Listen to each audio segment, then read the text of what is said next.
അസ്സലാമു അലൈക്കും വറഹ്മത്തുള്ളാഹി വബറകാത്ത്. കെലിമാത്തു തെൻവീൻ ബിൽ ഫത്തഹ്. ഒരു കെലിമത്തിൽ, ഒരു വേർഡിൽ തെൻവീൻ ബിൽ ഫത്തഹ് വരുമ്പോൾ ആ ഒരു കെലിമത്ത് എങ്ങനെയാണ് റീഡ് ചെയ്യേണ്ടത്?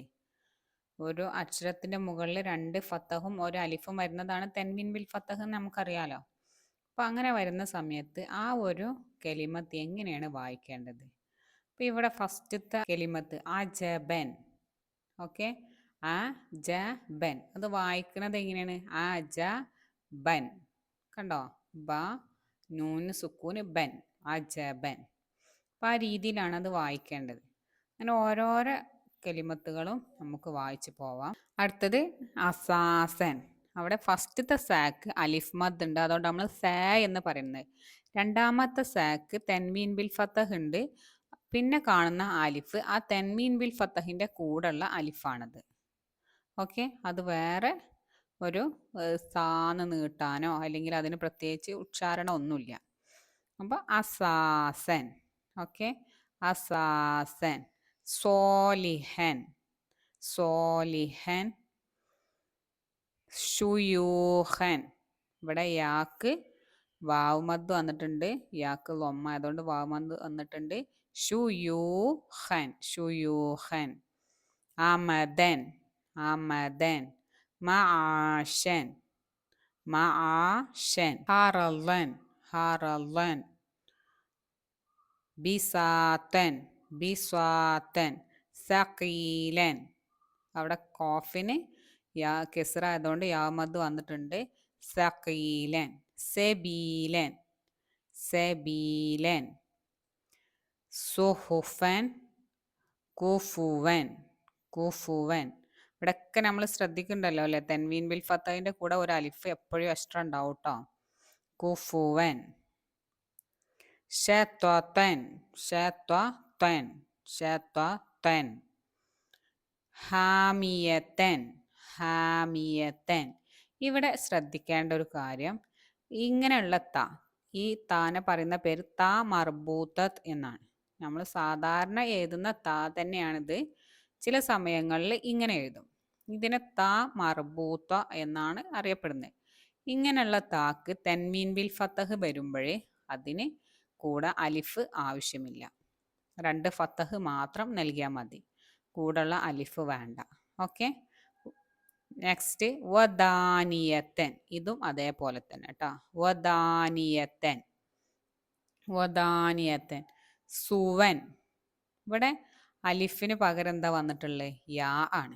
പക്ഷെ അവിടെ ഖുറാനിലാണ് ഇങ്ങനെ നമ്മൾ അധികം കാണാറുള്ളത്. അപ്പോൾ അതിന് പ്രത്യേകിച്ച് അവിടെ ഉച്ചാരണ വ്യത്യാസമൊന്നുമില്ല. സുവൻ എന്ന് തന്നെയാണ് വായിക്കേണ്ടത്. അലിഫാണെങ്കിലും അവിടെ യാ ആണെങ്കിലും വന്നിട്ടുള്ളതെങ്കിലും തൻവീൻ ബിൽ ഫത്തഹിൻ്റെ കൂടെ നമ്മൾ ഫത്തഹ് പഠിച്ച സമയത്ത് പറഞ്ഞിട്ടുണ്ട് അല്ലേ, ഫത്തഹിൻ്റെ കൂടെ യാ വരൂല എന്ന് പറഞ്ഞിട്ടുണ്ട്. പക്ഷെ ചില സമയത്ത് ഇതുപോലെ യാൻ്റെ രൂപത്തിൽ വന്നാലും അത് അലിഫിൻ്റെ ഉച്ചാരണം തന്നെയാണ്. അപ്പോൾ ഇവിടെ തൻവീൻ ബിൽ ഫത്തഹിൻ്റെ കൂടെ അലിഫാണ് വരാറുള്ളത്. ആ അലിഫിന് പ്രത്യേകിച്ച് ഉച്ചാരണമൊന്നും ഇല്ലാത്തത് പോലെ തന്നെ ഇവിടെ യാക്കും ഒരു ഉച്ചാരണ വ്യത്യാസവും ഇല്ല. ഓക്കെ, സുവൻ എന്നാണ് ഇത് വായിക്കേണ്ടത്, സുവൻ. ഓക്കെ, അടുത്തത് തുവൻ, തുവൻ. ദുആൻ, ദുആ, ദുആൻ, ദുആൻ. ഇവിടെ അംസക്ക് തെൻവീൻ ബിൽ ഫത്തഹ് വരുമ്പോഴും താ മർബൂത്തത്ത് പറഞ്ഞ പോലെ തന്നെ രണ്ട് ഫത്തഹ് മാത്രം മതി, അലിഫിൻ്റെ ആവശ്യമില്ല. ദുആൻ, ദുആൻ. ഓക്കെ, ദുആൻ. ബിനാഅൻ, ബിനാഅൻ. ഇവിടെ അതേപോലെ തന്നെ ഹംസക്ക് രണ്ട് ഫത്തഹ് മാത്രമാണുള്ളത്, അതിൻ്റെ കൂടെ അലിഫ് ആവശ്യമില്ല. വനിസാഅൻ, വനിസാഅൻ, വനിസാഅൻ. ദഅൻ. ഇവിടെ ഐന് എന്തുണ്ട്? ശ്രദ്ധയുണ്ട്, തെൻവീൻ ബിൽ ഫത്തഹും ഉണ്ട്. ശ്രദ്ധയും വന്നിട്ടുണ്ട്, തെൻവീൻ ബിൽ ഫത്തഹും വന്നിട്ടുണ്ട്. അപ്പം രണ്ടിൻ്റെയും കൂടെ ഉച്ചാരണം വരണം. ശ്രദ്ധ വരുമ്പോൾ എങ്ങനെയാണ് നമ്മൾ വായിക്കുക? ദ ആ അല്ലേ, നല്ല ശക്തിയിൽ പറയണം, ദ ആ. അതിനോട് തെൻവീൻ ബിൽ ഫത്തഹ് വരുമ്പോഴോ ദ അൻ, ദ അൻ. ഓക്കെ, ദ അൻ. ഹല്ലൻ, ഹല്ലൻ, ഹല്ലൻ. അവിടെ ലോദിന് എന്തുണ്ട്? ഷദ്ദയുണ്ട്, തെൻവീൻ ബിൽ ഫതഹുണ്ട്. ഹല്ലൻ. ഷർറൻ, ഷർറൻ. ഓക്കെ, അവിടെ റോക്ക് ഷദ്ദയുണ്ട്, തെൻവീൻ ബിൽ ഫതഹുണ്ട്. അപ്പൊ ഷർറൻ, ഷർറൻ.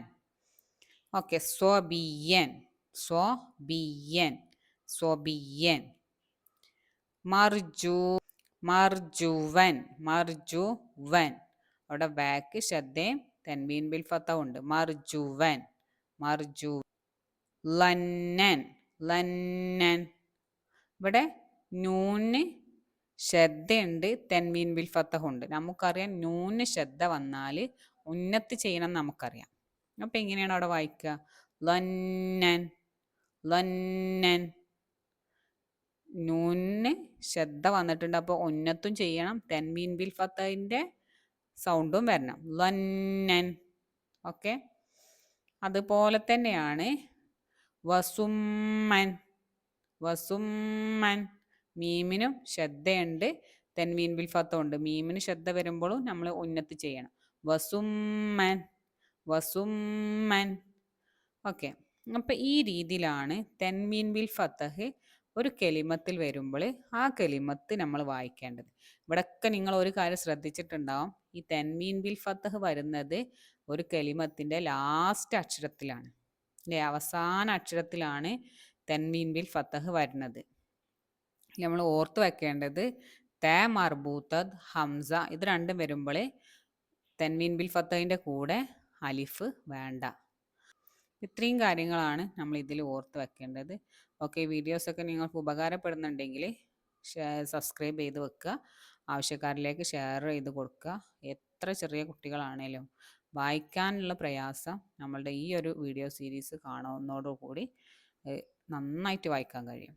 ഓക്കെ, ഇൻഷാ അല്ലാഹ്. അസ്സലാമു അലൈക്കും വറഹ്മത്തുള്ളാഹി വബറകാതുഹു.